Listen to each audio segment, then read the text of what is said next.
Welcome to Faithing Out Loud. I'm Pastor Tony Ruth Smith, and this is my husband, Pastor Wesley Smith. Hello. And we are delighted that you're here to be with us as we think about what it means to live our lives out loud in the world in a way that honors Christ. Let's join the conversation. Today we are continuing with, and I think it's a 70s song that was originally sung by Bill Withers.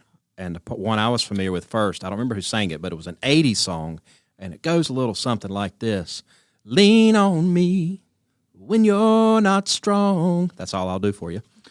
So we're thinking about service and how service as a spiritual discipline. Mm-hmm. And we chose Lean on Me because that song's about helping. Right. Please swallow your pride. If I have things you need to borrow, basically, don't be afraid to ask me for help. Mm-hmm. If you need help. And creating an environment in our church and becoming a person, you personally, where people can lean on you. Right. Practicing the spiritual discipline of service can cultivate in you that you become a person that other folks see as dependable or devoted or trustworthy. Right. So that spiritual discipline of service can bear some important fruit. But why is that a spiritual discipline? So a couple weeks ago, we talked about the more I grow in faith, the more humble I have to be, mm-hmm. right? The discipline of service, it's not just as simple as serving. The spiritual discipline of service works out the grace of humility in our life. Mm-hmm. So what do I mean by that? I mean that service as a spiritual discipline is something that we choose to do with no fanfare, with no accolade, done in secret, done without other people knowing that it happened. Right. Humility, friends, is not a virtue you gain by seeking it. Right. You know what I'm saying? Yeah. You don't get humble because you're like, I'm going to be humble. You know, like, humility is not an accomplishment. That's right. That's exactly right.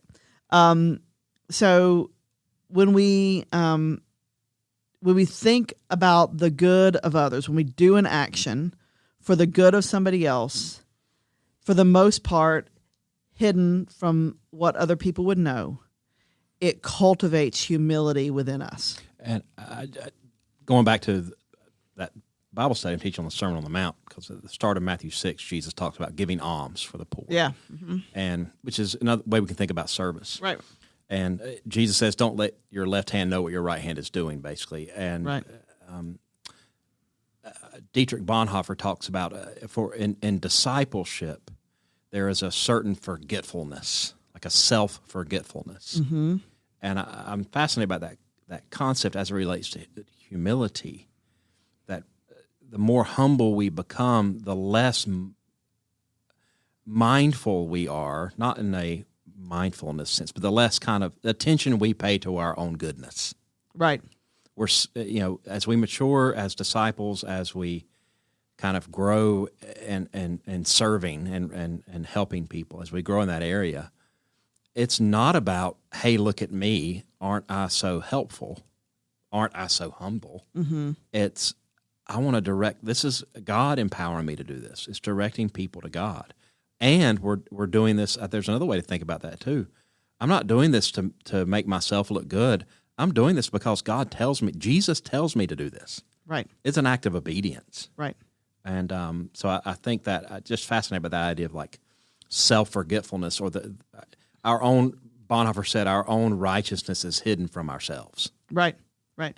Okay. So Richard Foster, another quote from Richard Foster that, okay, I just can't. This one, every time I read this quote, it's like a gut punch, like straight to the. Can't wait. Straight to the gut. But it's true. The reason it's a gut punch is because it's true. Okay.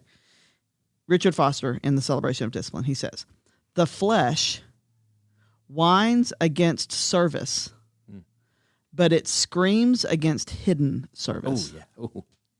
It strains and pulls for honor and recognition. Mm. It will devise subtle, religiously acceptable ways to call attention to the service rendered. If we stoutly refuse to give in to the lust of the flesh, we crucify it.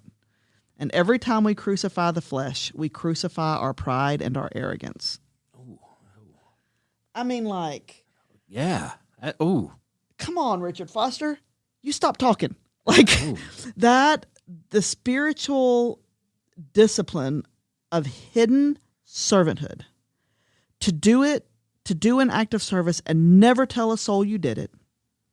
That's hard. Man, that's hard. And to not want an accolade, and to not want or need anybody to ever know that you did it. That, friends, the most humble person that I have ever known in my life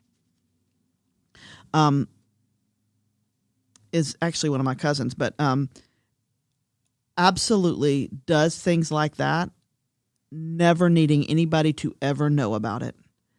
He just does it because it's the right thing to do. And because it's coming out of this very authentic place within him that does not need, that knows that God is at work and just doesn't need anybody to ever know that it happened. It is beautiful. It is beautiful. But we absolutely do not like to do things that people don't ever know. We want somebody to see us serve. We want them to know that we've been there. We want someone to hear us say the kind thing. I think, and for me, it's not like, because that resonates with me, but not in a, like, how do I explain this? It's not necessarily in an egotistical way where but it's not that I want accolades, but I really want approval. Mm-hmm. I want people to say, it's almost like I'm saying, see, I'm a good person.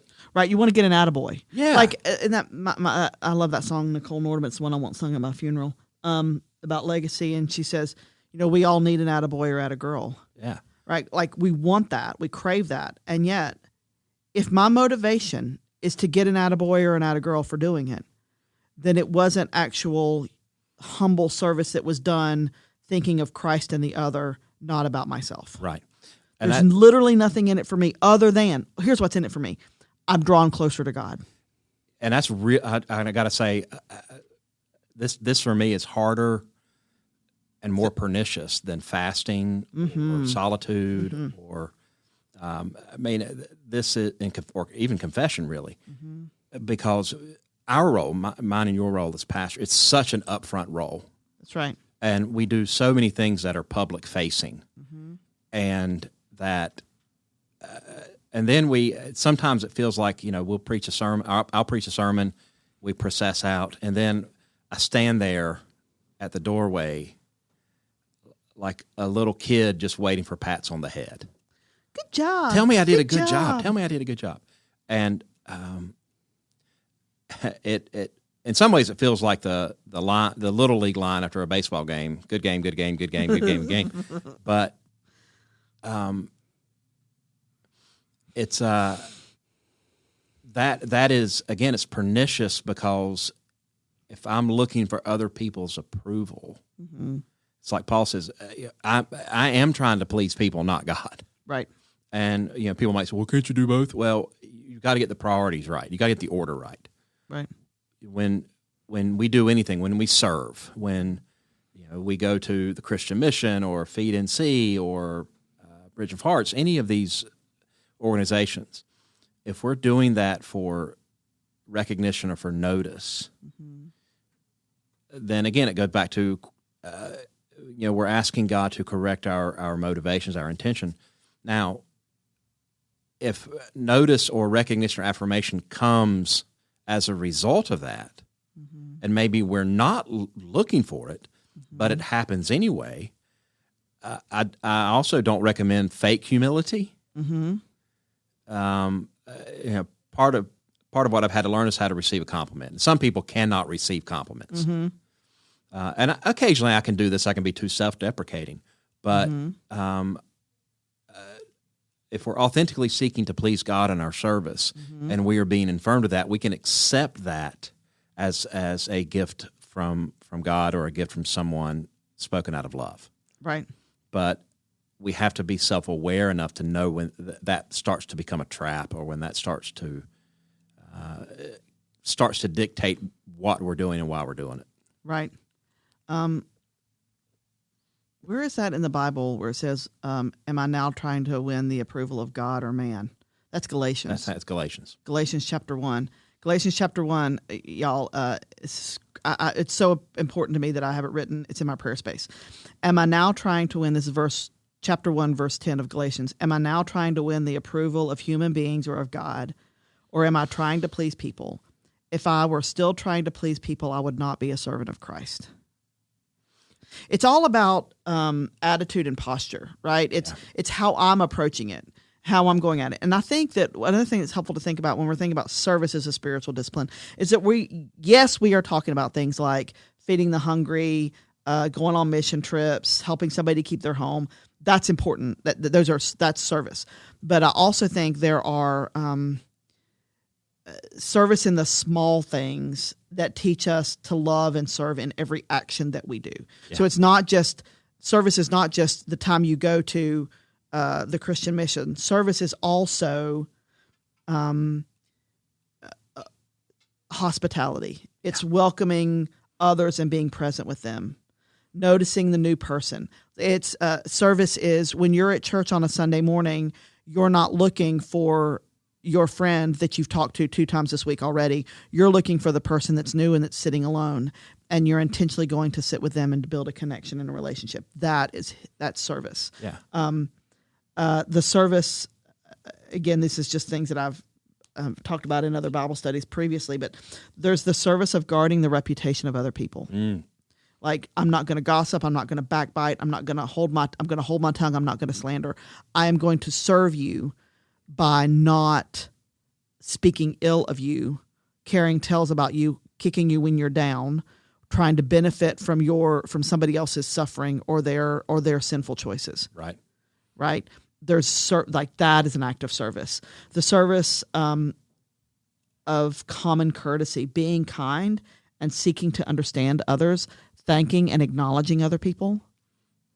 The service of the way that you think of it this way: the service of bowing down to the image of God in another person. Like that, I will honor God in you. Yeah. In the way that I speak to you, in the way that I listen to you. You know when you're talking to somebody, and please don't judge your pastor on a Sunday morning, because sometimes we're trying to catch other people because we've got other things on our brain. But like, there is something powerful about when you talk to somebody and they are so present with you, they're looking at you and they have no desire to be anywhere but with you. Right. In that moment. That is a powerful service. They're present with you and not looking for the next person they're going to talk to. Right. They're just giving you their undivided attention. Yeah.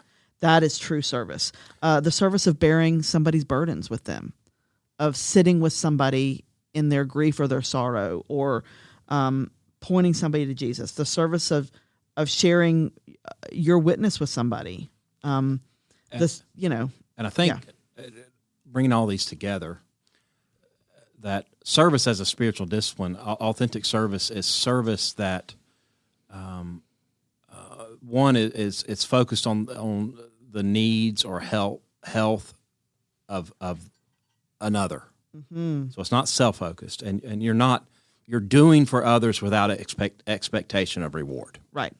Or expectation that they're going to be different because you showed up. Or expectation of acknowledgement or any kind of prescribed response. But it's also so often in service, even in small ways, authentic service of spiritual discipline costs us something. That's right. So it might cost us time. Mm-hmm. It might cost us energy. And as you get to kind of maybe bigger or greater acts of service, that cost may increase. Mm-hmm. But it's especially doing it for people that you aren't already close to or that you don't already love. Mm-hmm.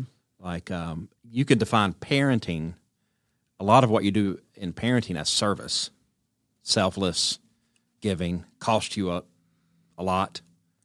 But we wouldn't say that it's service so much because that's our responsibility in parenting. That's right.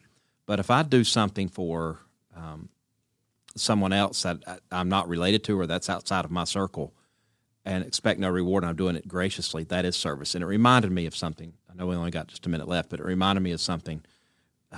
When our daughter was in 4th or 5th grade, she would have us a couple times a year get trash bags. Oh, yeah. Put on gloves and go through our neighborhood and pick up litter.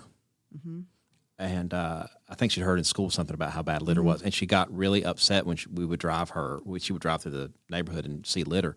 So there were a few times where I say she made us, but we wanted her, like, if she's going to have this drive to do that, we're going to support that. So that was an act of service. I didn't want to go out in our neighborhood and go pick up garbage. I was thinking about that just today. I was driving down Timber Road. Oh, yeah. Oh, and it trash was bags. Trash bags, trash everywhere, and that's what I was thinking about. So here's where I want to leave us about service. Philippians chapter 2. Okay, yeah. Therefore, if you have any encouragement from being united with Christ, any comfort from his love, any common sharing in the Spirit, and if any tenderness and compassion, then make my joy complete by being like-minded and having the same love, being in one spirit and of one mind. Do nothing out of selfish ambition or vain conceit. Rather, in humility, value others above yourselves, not looking to your own interest, but each of you to the interest of others. In your relationships with one another, have the same mindset as Christ Jesus, who being in the very nature God, did not consider equality with God as something to be used to his own advantage. Rather, he made himself nothing by taking the very nature of a servant, being made in human likeness, and being found in appearance as a man, he humbled himself by becoming obedient to death, even death on a cross. Therefore God highly exalted him and gave him in the name that is above every name, that at the name of Jesus every knee should bend and every tongue should confess that Jesus Christ is Lord, to the glory of God the Father. So as we approach here to the very end of Lent, next week will be Holy Week. And we'll be talking a little bit about Holy Week. But what does it mean to have the mind of Christ? The spiritual disciplines, all the ones we've talked about, help us cultivate the mind of Jesus, who knew what it was to be a servant, who knew about silence and fasting and confession and all of those things. And the point of all of them is that we might be shaped more into the mind of Jesus. Yes. That's the whole point, that we might be more like our Savior. So let's keep talking about him.